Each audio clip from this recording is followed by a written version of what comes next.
An act, however infinitesimal, is, when viewed in the mirror of the knowledge of God, mightier than a mountain. Every drop proffered in his path is as the sea in that mirror. Baha'u'llah. Cling, O ye people of Baha, to the cord of servitude unto God, the true one. For thereby your stations shall be made manifest, your names written and preserved, your ranks raised, and your memory exalted in the preserved tablet. Beware lest the dwellers on earth hinder you from this glorious and exalted station. Baha'u'llah. If ye meet the abased or the downtrodden, turn not away disdainfully from them. For the King of glory ever watcheth over them, and surroundeth them with such tenderness as none can fathom. Flee not from the face of the poor that lieth in the dust. Nay, rather, befriend him and suffer him to recount the tale of the woes with which God's inscrutable degree hath caused upon him to be afflicted. Whilst ye consort with him, the concourse on high will be looking upon you, will be interceding for you, will be extolling your names and glorifying your action. Baha'u'llah. Thank you so much. So today we're really happy to have Mr. Peter Terry, and his talk is about the Baha'i teaching of servitude to humanity. Peter Terry, freelance scholar, is the author of many monographs on topics in the fields of religious studies, history, pedagogy, and Western classical music. His writings include Proofs of Baha'u'llah, Proofs of the Prophets, and Truth Triumphs, a Baha'i response to misrepresentations of the Baha'i teachings and Baha'i history. Peter Terry has a BA from the University of Massachusetts at Amherst, began a Ph.D. in Islamic Studies at the University of Chicago, and completed an MM in Vocal Technique and Repertoire at the San Francisco Conservatory of Music. Mr. Terry has also created 2 apps featuring a collection of Baha'i and other religious literature. So with that, I'm happy to hand it off to Mr. Terry. Hello, everyone. Good morning for those of you for which it's morning, or afternoon for those which afternoon, and maybe there are even some for which it's night. So first thing I wanted to say to you is that the 2 apps that you mentioned, actually, I'm not developing them. I'm having a hand in developing them. And after spending much of my life reading books, I know a fair amount about books, and so I can recommend to them books to include in the 2 apps. The 2 apps are, one is called Ocean 2.0. It's developed under the leadership of Chad Jones, who established Ocean, the first Ocean, which was the first really comprehensive collection of Baha'i literature online. And then now this is new version of Ocean 2.0, which has many extraordinary features, including the largest library of religious texts of all religions that exists online. It's really gigantic collection. So I have only this hand of, helping them select books. The other one is called Whole Reader, which is a fabulous collection of secular literature, the great literature of the world. And both of these apps are free and available online to anybody who's got a computer or a phone or whatever, tablet or whatever. So I just wanted to correct that because there are many people involved in this process, and I'm only one of them. So today I'm going to more or less follow the text that I've written here, but I usually end up writing more than I have a chance to deliver to a group of people. And sometimes I go on tangents and so forth because it seems important to actually mention things that are not in whatever I wrote out. But in any case, this document will be on my computer, saved to my computer if anybody wants a copy in order to consult it or, remind them of what was said and so forth. They are welcome to do so. I'm going to give you my email address right now so that you can write it down in case you decide at some point you want to ask for a copy of the document, or you want to just write me and ask questions or make comments or whatever. Say hello. My email address is Terry. So P.E. Terry 19 at gmail.com. There you go. I'll give it again at the end in case you didn't have a chance to write it down. Maybe you didn't have a pen or a piece of paper. So I'm going to assume today that most of you are either American or at least Western or familiar with Western norms and conceptions. And one of the norms that we have ingrained in our tradition of the West is we have a very high respect for people who are in leadership positions and not such a high regard for those people who are not. And to an extent, this bias is unconscious and perhaps considered outmoded and even pernicious or harmful in our time. But the fact remains that the people who are the most loved, adored, and hated in our culture are those who are considered masters, winners, champions, leaders, etc. We like to pretend that we believe that people are equal, but the reality is that we tend to glorify those people who are definitely not equal. They are definitely wealthier, smarter, handsomer, prettier, smarter, or superior in some other way. Now, today we're going to discuss a vision of social status and of personal value that is not American nor Western. It could be said it comes from another culture, and we could also say it comes from another world. And we will begin with a prayer, because Baha'is often do that, to put us in the right mood, to be receptive to learning anything new and possibly challenging to our worldviews.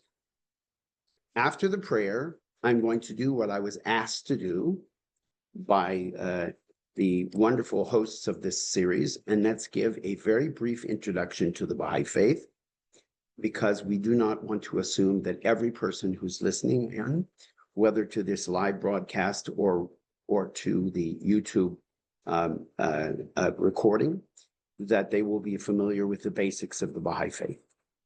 But first, I will chant the prayer. هل من مفرج غير الله قل سبحان الله هو الله كل عباد له وكل بأمره قائمون. Now, that is a prayer translated by the Guardian into English. Is there any remover of difficulties save God? Say, praise be God. He is God. All are his servants, and all abide by his bidding. Before I continue, briefly, an introduction to the Baha'i Faith. The Baha'i Faith is the most recent revelation from God. God has been revealing his will to humanity since the very beginning of time, the beginning which none of us really know how far back to trace it.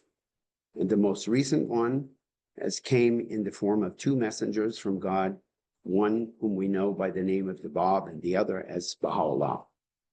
And they appeared in the 19th century in Iran and revealed a great number of wonderful texts, which we are in the process of studying, and which divulge to us the essential teachings of religion and also the special teachings of religion for this day, for this time in the history of the evolution of humanity.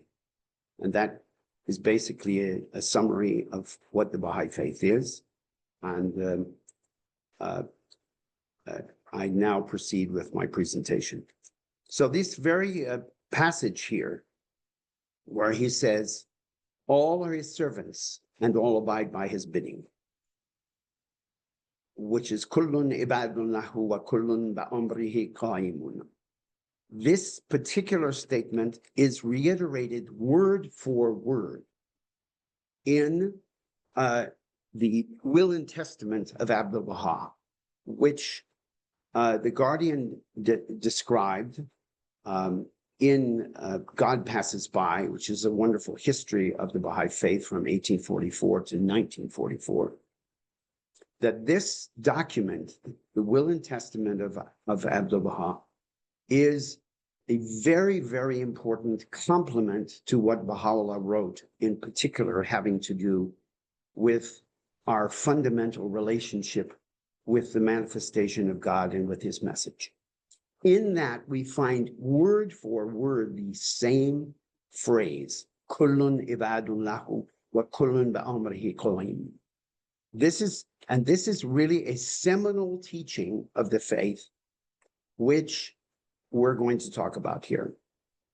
This passage from the Will and Testament is translated as follows by The Guardian. This is the foundation of the belief of the people of Baha.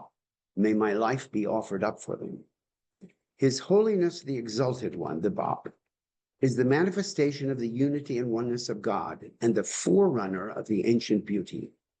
His Holiness the Abha Beauty, may my life be a sacrifice for his steadfast friends, is the supreme manifestation of God and the dayspring of his most divine essence. And this is where the phrase comes that is the same as concludes the prayer of the Bab that began this session. All others are servants unto him and do his bidding.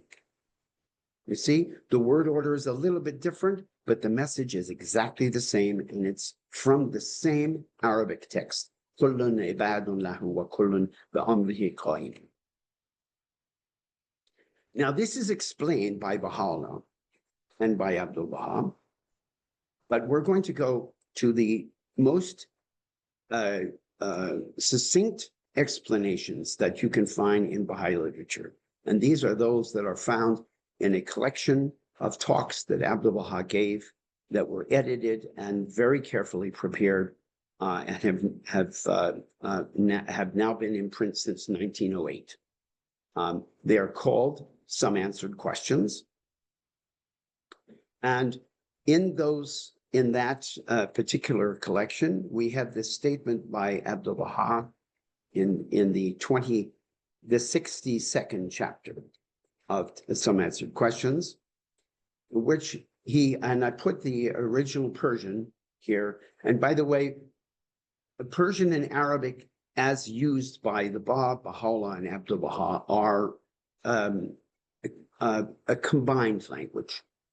There are many, many Arabic words that are combined, and they have to be because in order to have a clear understanding of the Baha'i teachings, you have to include the Arabic. The Arabic was, of course, the language of the Quran, but it's also the language that has continued to come down to us as the most important for the understanding of many concepts. So this is what Abdu'l-Baha says in the 62nd chapter. He says, know that the degrees of existence are finite. The degrees of servitude, of prophethood, and of divinity. And so I've quoted that here. And then there's a much discussion of this question in that particular chapter in the 62nd. And to know more about it, I encourage you to go and read it for yourself or read this document, because I've quoted all of the passages that I think you would need to know about. So here, one passage, it says, but every created thing has been assigned a degree which it can in no wise overpass. That means it cannot separate itself from that degree and go and occupy another degree. So he who occupies the degree of servitude, no matter how far he may progress and acquire endless perfections, can never achieve the degree of divine lordship. So in other words, human beings, no matter how much they progress, cannot become manifestations of God, and they cannot become God.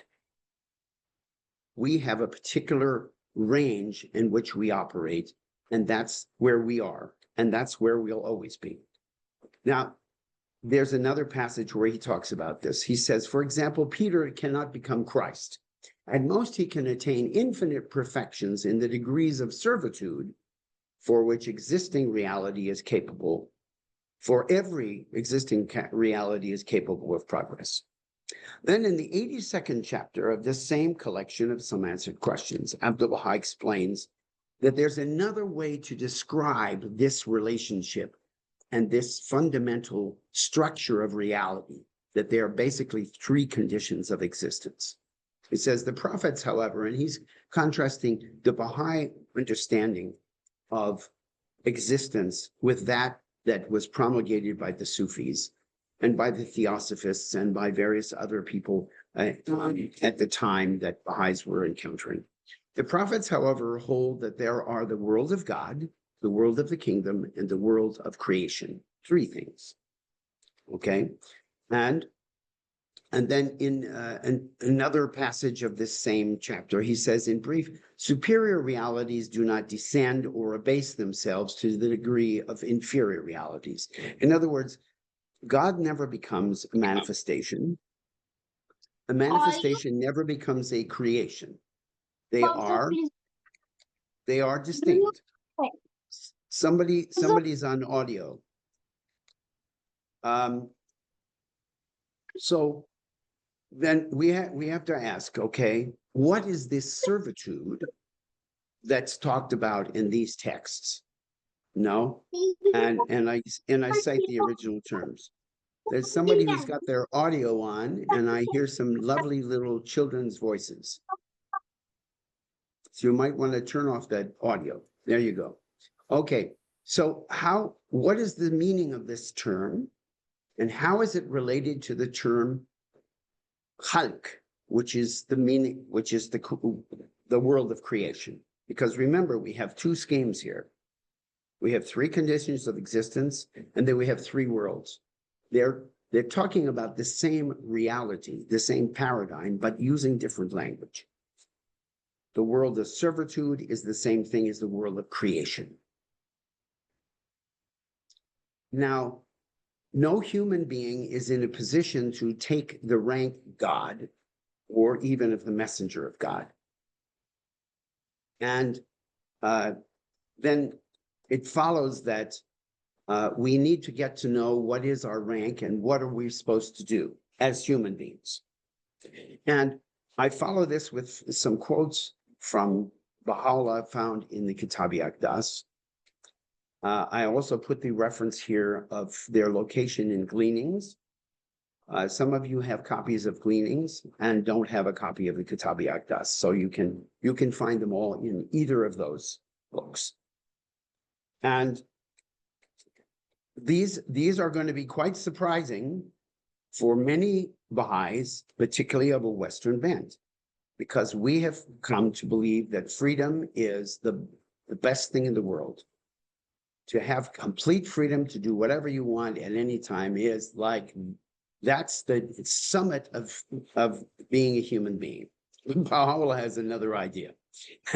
And he expresses it most succinctly and most clearly, in my experience, in these passages from the Kitab-i Aqdas. Consider the pettiness of men's minds. They ask for that which injureth them, and cast away the thing that profiteth them. They are indeed of those that are far astray. We find some men desiring liberty and priding themselves therein. Such men are in the depths of ignorance. That's a big wake-up call. Liberty must in the end lead to sedition, whose flames none can quench. Thus warneth you he who is the reckoner, the all-knowing. Know ye that the embodiment of liberty and its symbol is the animal. That which beseemeth man is submission unto such restraints as will protect him from his own ignorance and guard him against the harm of the mischief maker. Liberty causeth man to overstep the bounds of propriety and to infringe on the dignity of his station. It debaseth him to the level of extreme depravity and wickedness. Regard men as a flock of sheep that need a shepherd for their protection. This verily is the truth, the certain truth. We approve of liberty in certain circumstances and refuse to sanction it in others. We verily are the all-knowing. True liberty consisteth in man's submission unto my commandments, little as ye know it. Were men to observe that which we have sent down unto them from the heaven of revelation, they would of a certainty attain unto perfect liberty. Happy is the man that hath apprehended the purpose of God in whatever he hath revealed, from the heaven of his will that pervadeth all created things. Say, liberty that profiteth you.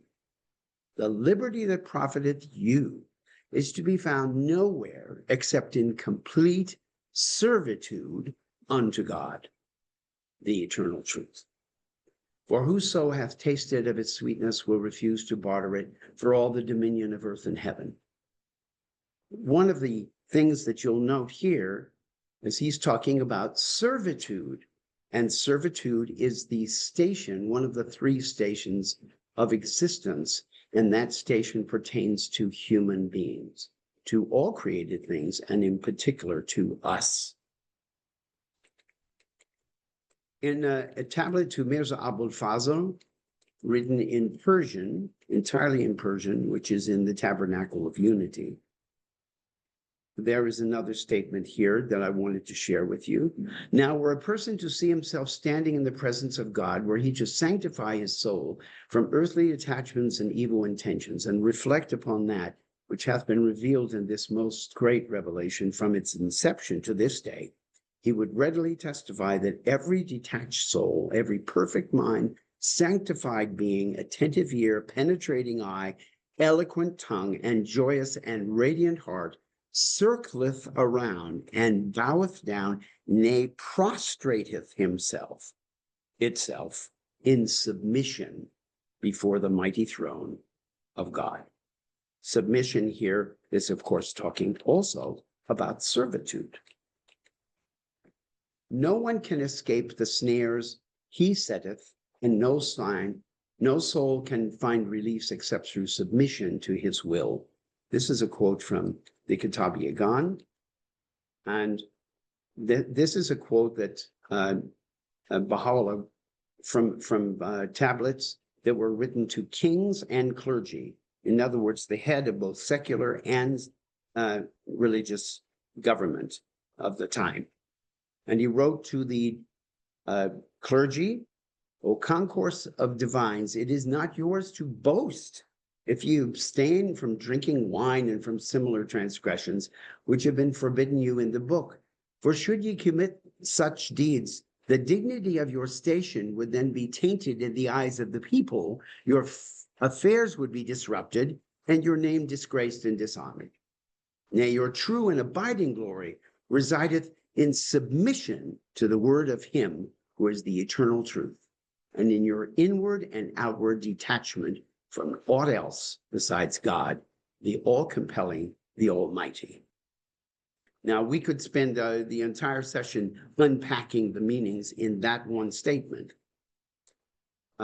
This is why Baha'u'llah encourages us to read the writings and to contemplate them twice a day, in the morning and the evening, because it takes a lot of immersion to very often for our minds to come to understand what our hearts may recognize right away.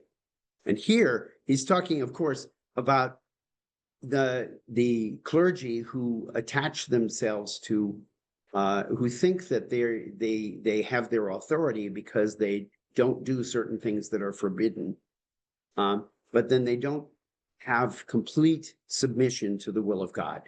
Because submission to that will is not simply to follow the laws that are stipulated. It's to actually be humble before the divine and to do whatever his will is for us, which goes far beyond what is written down. Now, the depiction of this station and this reality of servitude is graphically described in the Gospels by Jesus. I'm going to quote first some instances where his followers are doing the very opposite. Rather than realizing that their true station and their true purpose in life is to be servants to one another, they're vying with each other for position. They want authority. They want to be in charge. They want to be hotshots. Okay? So the first one is a very brief one that you might not even recognize as indicating that there was dissension and argument between them about who was the greatest. But here they come to Jesus and they say, who is the greatest in the kingdom of heaven? Well, you don't ask that question unless you want an answer that's going to agree with what you think, which is, I'm the greatest. So then the next story is from the same Gospel of Matthew. Then came to him, to Jesus, the mother of Zebedee's children with her sons, worshiping him and desiring a certain thing of him. All right.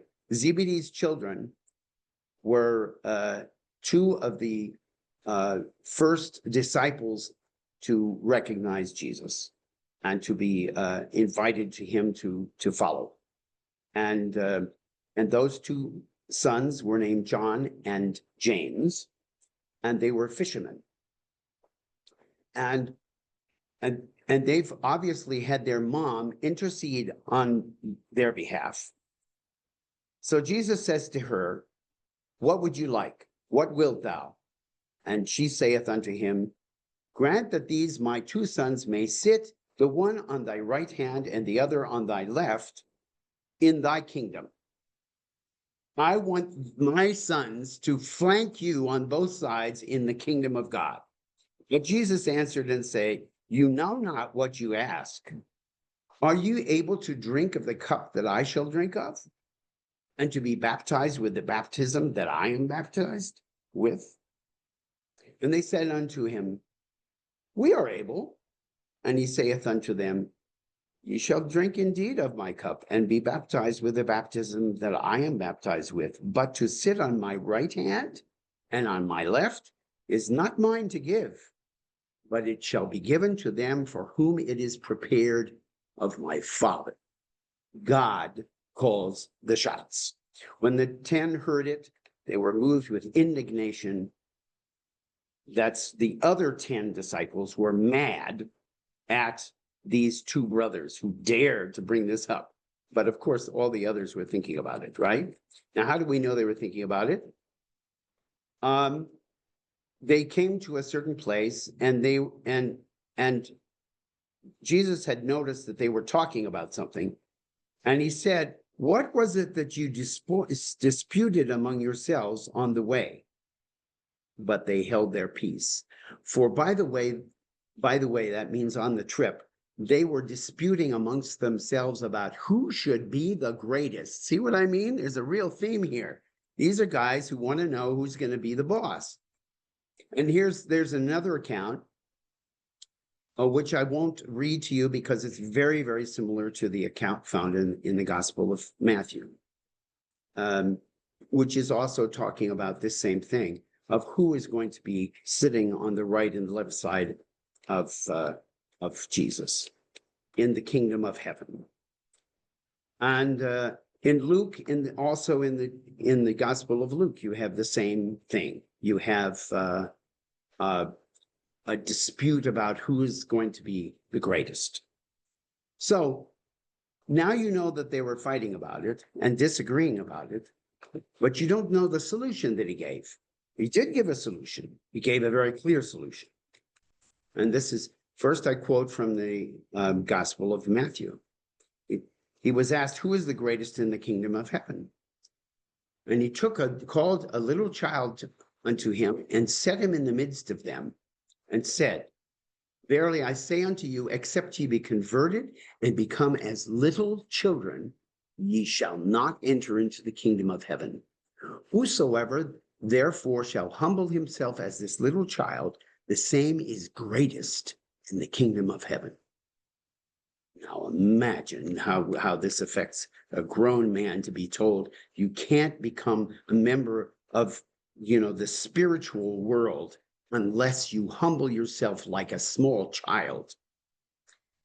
In another place, he says this. He says, don't call anybody rabbi, don't call anybody master, except Christ, because you have one master who is Christ, who is the manifestation of God. But he that is greatest among you shall be your servant, and whosoever shall exalt himself shall be abased. That means put down. And he that shall humble himself shall be exalted. In none of the quotations here, he asks what they've been arguing about, and he answers, if any man desire to be first, the same shall be the last of all and servant of all. And then in the Gospel of Luke, he says, whosoever shall receive this child, remember he's talking about the child that he gave as an example, whosoever shall receive this child in my name receiveth me, and whosoever shall receive me receiveth him that sent me. For he that is least among you all, the same shall be great. Well, there's a lot of quotations here from the Gospels, okay?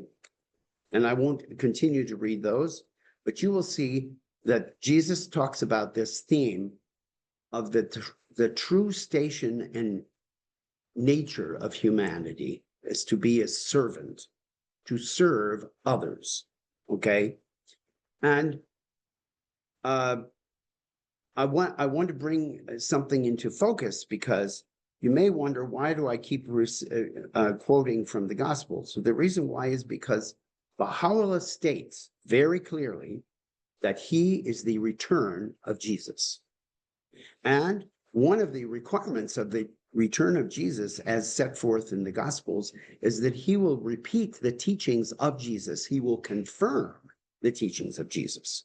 And Baha'u'llah does exactly that. Not only does he claim that he does it, but he does it. And one of the most important ways in which he does that is more clear than any manifestation previously. He has established that this identity as being a servant is an identity that is intended to govern everything that we do.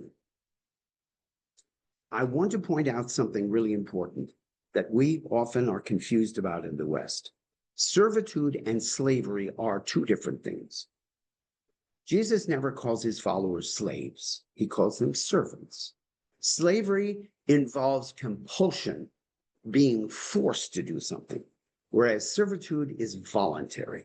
Slavery is perpetuated by force and fear, whereas servitude is motivated by love alone. I want to give you a sort of review of the fact that the Baha'i teachings have this idea of progressive revelation. And the idea of progressive revelation is that we come to an understanding of something gradually. And because our process of coming to that expansion of our understanding is gradual, that the manifestations of God, the messengers from the Almighty, give us a message suited to us at a particular time. And therefore, the messages often seem to be in conflict with each other. They aren't. They're simply adapted to what we are capable of understanding. And to give you a few examples, the Torah and the Vedas, these are the oldest sacred books of Judaism and of Hinduism, explicitly permitted slavery with all kinds of regulations governing how it should be carried out. The caste system in Hinduism perpetuated a hereditary system in which the lower castes, such as the Dravidians and the Dalits, were the slaves of the higher castes, principally the Brahmins. The Buddha banned the slave trade and the mistreatment of slaves, but not slavery itself. King Ashoka, who was the first great monarch to become a Buddhist, codified laws banning the slave trade. However, there are lots of historical accounts of Buddhists who own slaves. Jains, for example, are a religion only found in India. Jains discouraged violence and may have disapproved of slavery due to its maintenance of order through the threat of violence. So it may have been an exception, but the Jain religion has always been very small, and most of its members have been people who have renounced the life of this world. Neither Taoism nor Confucianism, which are regarded by religions by some people, disapproved of slavery.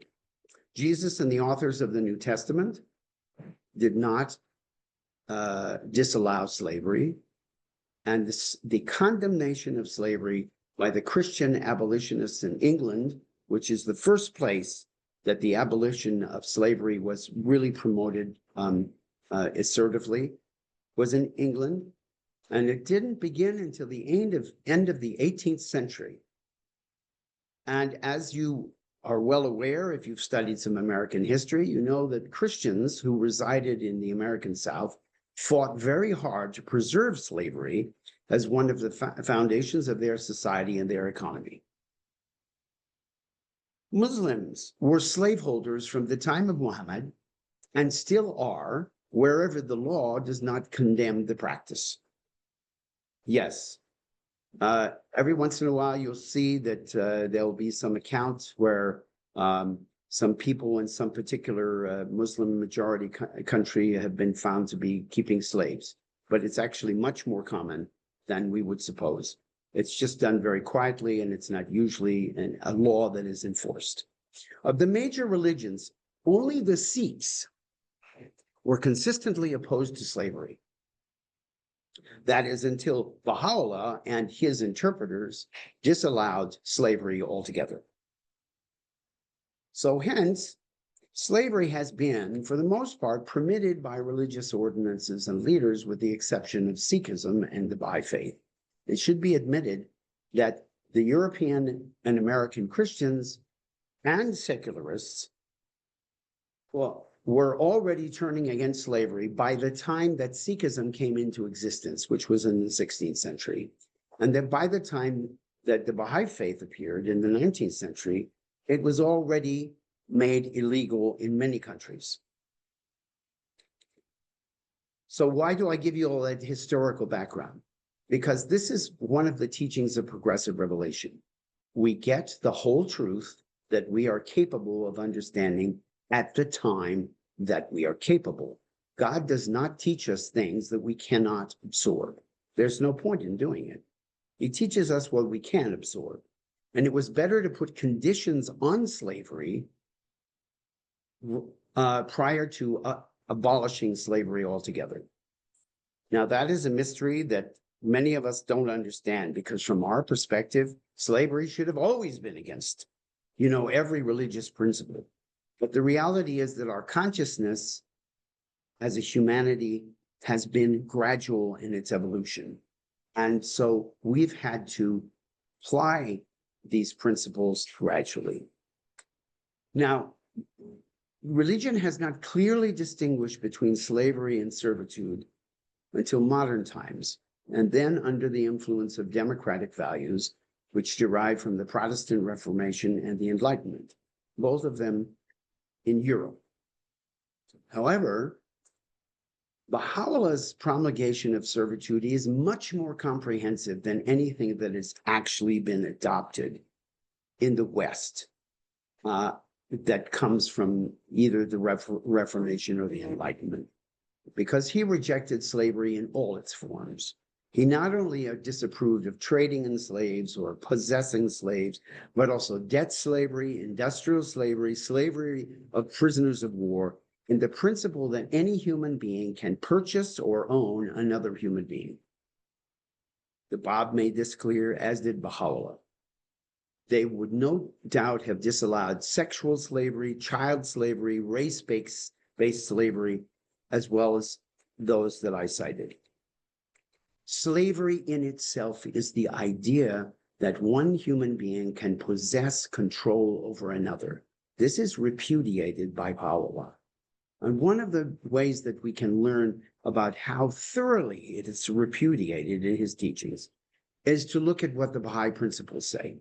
They champion fundamental human rights, including the independent investigation of truth, the abolition of prejudice, the subjugation of women, the treating of all human beings as leaves of one tree and flowers of one garden. All of these teachings contradict the very premises of slavery, which assume that some human beings are inherently inferior to others. Baha'u'llah associates these principles with the coming of age of humanity.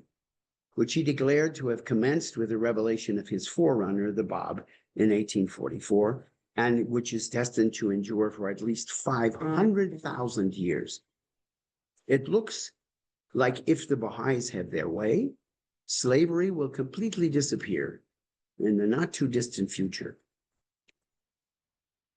Now, servitude, in contrast to slavery, is not just an elective attitude.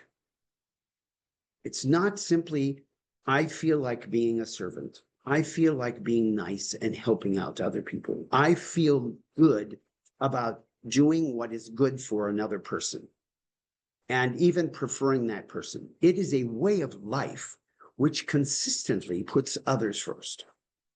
The first religious champion of servitude, as we saw, is found in those very short affirmations of Jesus, which, by the way, have only been put into practice in a very limited fashion and by a minority of Christians.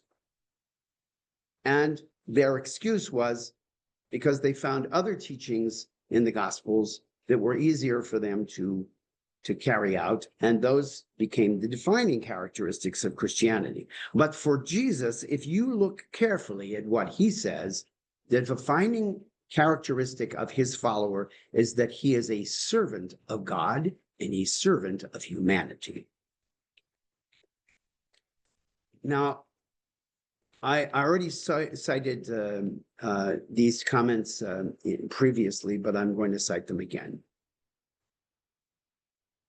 But be not ye called rabbi. Don't be called rabbi, for one is your master, even Christ. And all of you are brethren. And call no man your father upon the earth, for there is one who is your father, which is in heaven. Neither be ye called masters, for there is one who is your master, even Christ. But he that is greatest among you shall be your servant. And whoever shall exalt himself shall be abased, and he that shall humble himself shall be exalted. And he contrasts this government between people, this relationship between people, which is treating others as someone to be served and loved and aided. It contrasts this with the government that has always existed in the world. He says the kings of the Gentiles, that means the nations, exercise lordship over them. And they that exercise authority upon them are called their benefactors. See, they're doing a good thing for us. They're taking care of us. But ye shall not be so. But he that is greatest among you, let him be as the younger, and he that is chief as he that doth serve. Very, very clear statements here. Okay? Baha'u'llah confirms this with even greater brevity and punch. This is what he says. This is quoted by Shoghi Effendi in The Promised Day Has Come, and also in God Passes By. From two ranks amongst men, power hath been seized, kings and ecclesiastics. There you have it, my friends. The leaders don't have power anymore. So who does the power go to? It goes to us. But it's not so much power that goes to us, it's responsibility. We are in charge of our own spiritual development. Nobody's going to do it for us. The kings and the clergy are gone. They have no role anymore in the world. We have the role. We have to assume that. And why can we do this? We couldn't do this before. We can do this because this is the coming of age of humanity. We have finally reached the beginning of the cycle of fulfillment, which is this term also used in the Baha'i writings, to talk about the age and the cycle in which we now exist, where humanity is actually becoming adult. And now I want to talk a little bit about one of the characteristics that we have in the Baha'i community. Baha'u'llah revealed the structure of global governments, composed of representatives of all the governments of the world, guided by a succession of spiritual leaders, commissioned with keeping those representatives, as well as their electors, which means the rest of the world and all of humanity, informed of the teachings appropriate for all ages and for the time in which they live.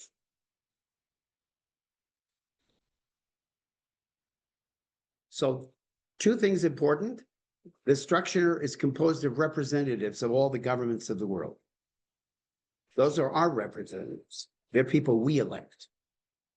And it's also composed of a succession of spiritual leaders whose job it is to keep us reminded of what is appropriate eternally, because there are teachings of the religion that have never changed. They're perennial. They're eternal. They're eternal in the past, eternal in the future. And then there are teachings that are adapted specifically for the time in which we live. Both of those need to be followed. Both of them are essential. And we must keep track of both of them, because that otherwise, if we were just going to have a government that is composed of our representatives, it could go off way off on a tangent of following what human beings think is important, but has completely no relationship with what God has revealed for us. And the whole point of him revealing this system of government is that now we have a system of government that actually is representing us, and we are devoted to doing the will of God. So the government will be devoted to doing the will of God. So there is no division. And there's always been division. We've always had this division between kings and clergy. The kings tell us what to do. The clergy tell us what to do. Sometimes they agree, sometimes they don't. But we have to negotiate both sources of authority. Now, Baha'u'llah sets forth qualifications for the human beings who will serve us in this global governance, because they are to be the servants of the people, remember, not their lords. They're to be chosen for their humility and not their forcefulness. And perhaps the most succinct and beautiful vision of the kind of world in which we would live, in which we will live, when this principle of servitude is put into practice, is set forth in a particular passage that was cited by Abdu'l-Baha. In full, he cites it in Some Answered Questions. And then after citing it, he explains how it relates to the time in which we live, and specifically to Baha'u'llah and his teachings. So I'm going to read the whole passage. It's from the prophet Isaiah. There shall come forth a rod out of the stem of Jesse, and a branch shall grow out of his roots. And the Spirit of the Lord shall rest upon him, the Spirit of wisdom and understanding, the Spirit of counsel and might, the Spirit of knowledge and of the fear of the Lord, and shall make him of quick understanding in the fear of the Lord. And he shall not judge after the sight of his eyes, neither reprove after the hearing of his ears, but with righteousness shall he judge the poor, and reprove with equity for the meek of the earth. And he shall smite the earth with the rod of his mouth, and with the breath of his lips shall he slay the wicked. And righteousness shall be the gird of his loins, and faithfulness the girdle of his reins. And here is the passage that Abdu'l-Baha in very particular is going to comment on.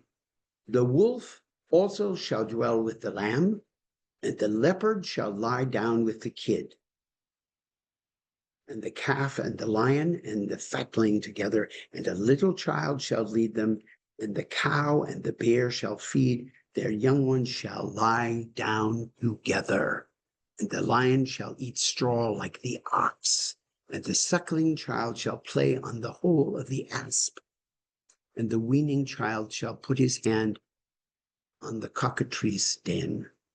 They shall not hurt nor destroy in all my holy mountain, for the earth shall be full of the knowledge of the Lord as the waters cover the sea. This is another passage we could spend a long time unpacking the meaning of, because this is written in 16th century, 17th century English. And so it's a little bit difficult for us to understand. But basically, you see the image. You're having the predator and the prey together as friends, as beloved of each other, trusting in each other, living together in peace. This is a big deal. He's not using images of people who get along together. He's using images of animals which eat each other. It is a huge contrast here, right? And it's really talking about the most extreme kind of cases that are going to be reconciled. And here's how Abdu'l-Baha explains it. These verses apply word for word to Baha'u'llah. Moreover, in this wondrous dispensation, the earth will become another earth, and the world of humanity will be arrayed with perfect composure and adornment. Strife, contention, and bloodshed will give way to peace, sincerity, and harmony. Among the nations, peoples, kindreds, and governments, love and amity will prevail, and cooperation and close connection will be firmly established. Ultimately, war will be entirely banned.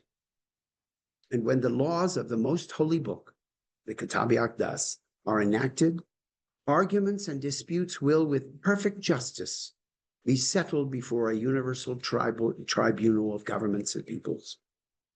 And any difficulties which may arise will be resolved. The 5 continents of the world will become as one. Its diverse nations will become one nation. The earth will become one homeland, and the human race will become one people. Countries will be so intimately connected, and peoples and nations so commingled and united, that the human race will become as one family and one kindred. The light of heavenly love will shine, and the gloomy darkness of hatred and enmity will be dispelled as far as possible. Universal peace will raise its pavilion in the midmost heart of creation, and the blessed tree of life will so grow and flourish as to stretch its sheltering shade over the east and the west. Strong and weak, rich and poor, contending kindreds and hostile nations, which are like the wolf and the lamb, the leopard and the kid, the lion and the calf, will treat one another with utmost love, unity, justice, and equity. The earth will be filled with knowledge and learning, with the realities and mysteries of creation, and with the knowledge of God. This teaching of Baha'u'llah regarding the realization of the principle of servitude among all of humanity, we still see we are still as diverse as the wolf and the lamb, the leopard and the kid, the lion and the calf. But instead of preying upon each other or being preyed upon, we will treat one another with the utmost love, unity, justice, and equity. And to that, let us all say, Amen.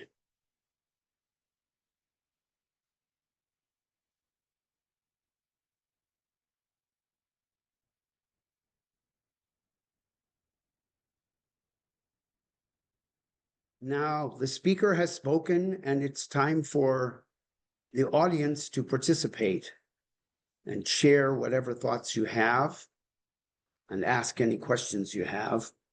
There's another question here. How far in the Please. future will universal peace occur? Well, Baha'u'llah made a prediction of this. You know, in many of the passages that have been translated from the writings, he talks about a great calamity that will happen before we come to embrace universal peace together. And he doesn't say what the universal calamity means, and he doesn't say when it will occur. And why? Because it doesn't depend on Baha'u'llah. It depends on us. Humanity could have embraced his teachings when he was alive. There are many passages in his writings where he says, you know, you blew it, guys. You know, you had the opportunity to see these teachings fulfilled in the day and age in which we live, but they were rejected. And so they will continue to be rejected until they stop being rejected. It's very simple, you know?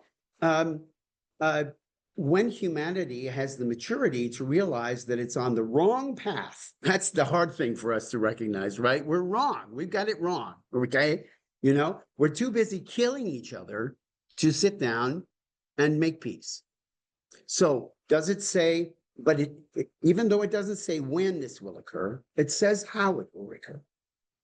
Because he was asked this question by a hand of the cause named Varga.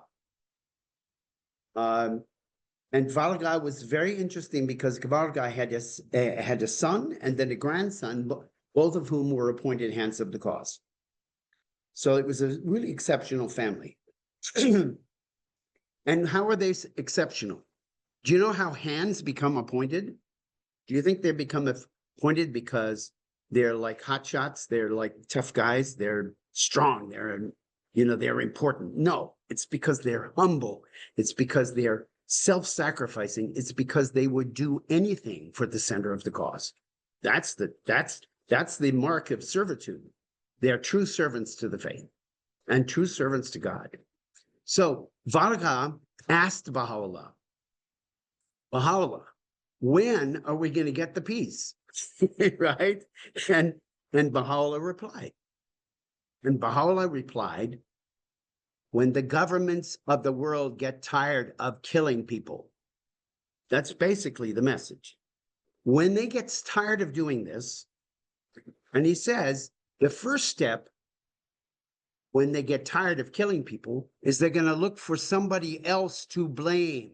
We don't like admitting that we're the cause of the problem. We've never liked that. Human beings like to always blame somebody else. So what are they going to blame? He says the first step is they will blame religion. They say, well, the religions caused this. It's all those religious people. They're fighting all the time. They disagree with each other all the time. Okay? So what does he say? Okay, you'll do that. All right, you'll blame all the religions. None of us will get off scot-free. We'll all be accused. And then what will happen?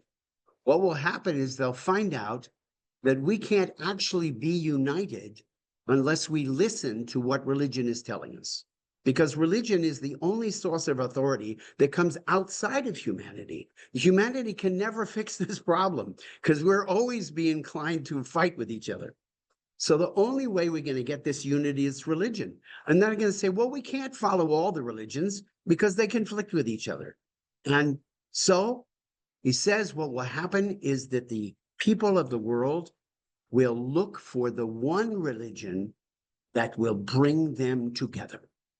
And that's when Baha'u'llah says, that's when the faith of God will expand.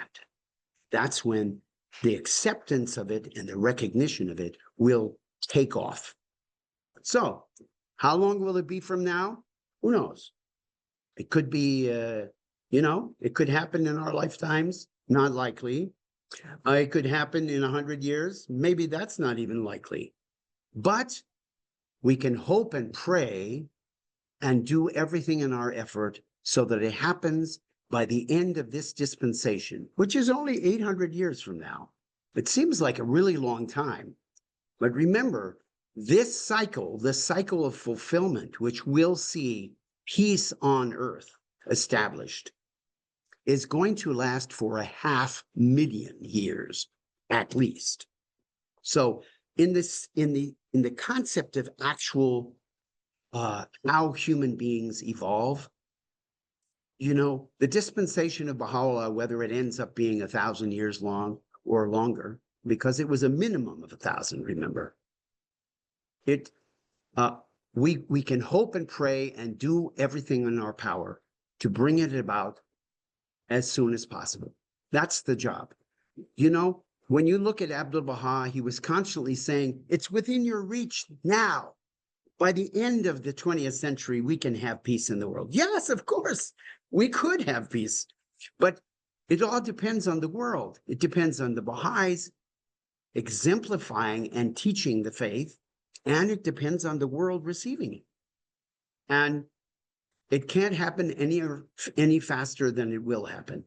But it is tremendously influenced by our efforts, each one of us and us together. Now, somebody asked for my email, so is there any way that I can put it in the chat? Can everybody see this? Yes. Can everybody see your chat?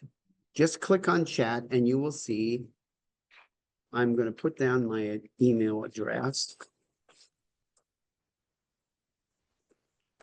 There you go. And I'll just give it to you again orally. It is peterry19@gmail.com. How do you think your current presentation applies to the world situation? How do Baha'is balance detachment with engagement in peace movements? Yeah, this is absolutely essential for all of us to grapple with, isn't it? I mean, there's no one of us who reads the news and doesn't feel I have to do something, you know, except those people. And actually, I need to, I need to actually honor those people. There's some people who feel overwhelmed. They just feel like I have no clue how to make anything better in the world. It's such a mess. Where would I begin? How would I, how could little me have any influence on what's going on? And of course, Baha'u'llah has solved that problem. He's told us exactly what we have to do. We have to start with ourselves. And then once we are engaged in changing ourselves, then we work on our families. Then we work on our fellow, our neighbors, the people who live in our communities. If every Baha'i community in the world was to the maximum implementing the teachings of Baha'u'llah, especially those that pertain to becoming servants of each other, it would have a tremendous effect. Because most of the rest of the world couldn't care less. Most of the rest of the world is totally obsessed with this top-down model. I have to do what I'm told to do, and the guys who are at the top are only thinking about what's good for them, okay? We're abandoning that whole model. It's gone. We know because the spiritual authority for the rule of kings and clergy is removed. It's gone. The spiritual authority now is for us to engage as individuals. So how do we be involved in peace work? Well, we have to be at peace with ourselves, because you cannot teach peace to anybody if you're not feeling the peace in your own self. You have to be peaceful with your family. Can't be fighting with your spouse and your children all the time. You got to find peace. You got to be at peace with your neighbors. A lot of us live in communities where people in there don't even know their neighbors. They've never met them. They never go over to their neighbor and say, "Hi, how you doing? Come over for lunch." No, that's a big mistake. Even our ancestors understood you had to do that. So we're going retrogression. We're going backwards.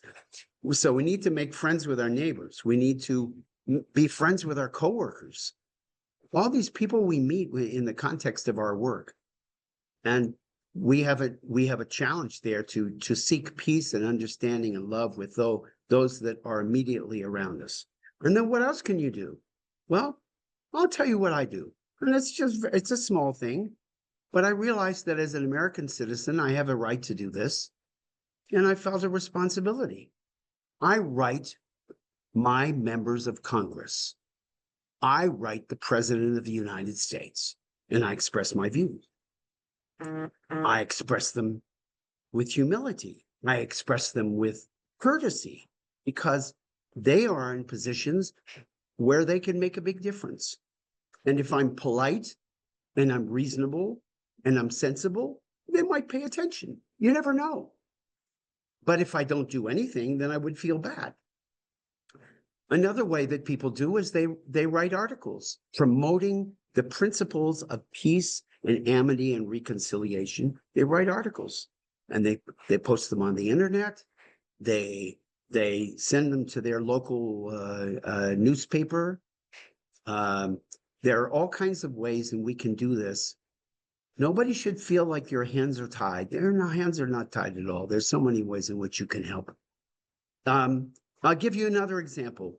This is something that, Baha'is now have a fairly extensive connection with other faith communities through the interfaith associations. But the reality is those are very limited.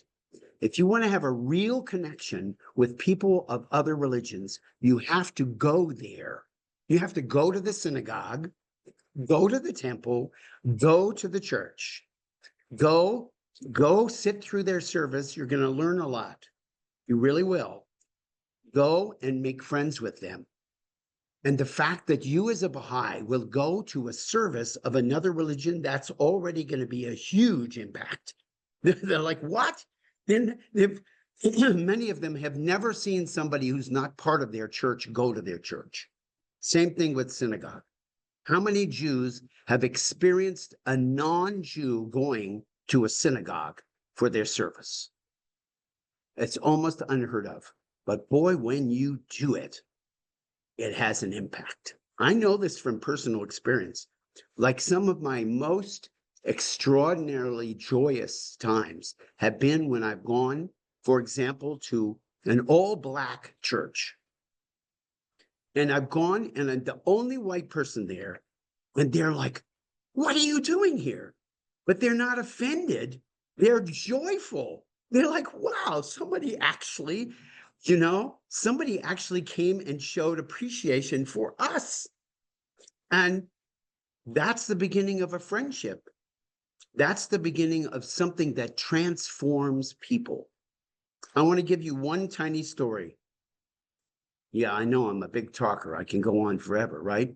So this one story is there's a man that I discovered on the internet. And he's a blues musician. That's his full-time job. He's an African American and he lives in the South. And he decided a number of decades ago that he was going to see if he could make friends with a member of the Ku Klux Klan and change that person's heart. And he did it. And he had faith in God because he always turned to God to sustain him in this process. And he made friends, and he now has been personally responsible for well over 100 Klan's members, including high leadership, leaving the Klan, realizing that the Klan was teaching the wrong thing, and becoming loving human beings and they did it all because of him, because he had the courage to say, I can make a difference. God can help me do this because I know it's his will. So you see, the opportunities that we have to impact those around us are virtually unlimited. We have to start somewhere. You start somewhere that feels comfortable to you, that feels, like you can handle it. And then you'll grow. You'll grow. And there's no limit to, and also the thing is, if you have a hand in changing somebody, one person, through your words and your actions, that person is going to change other people. Like Ali Naqshbandi and Musa Banani.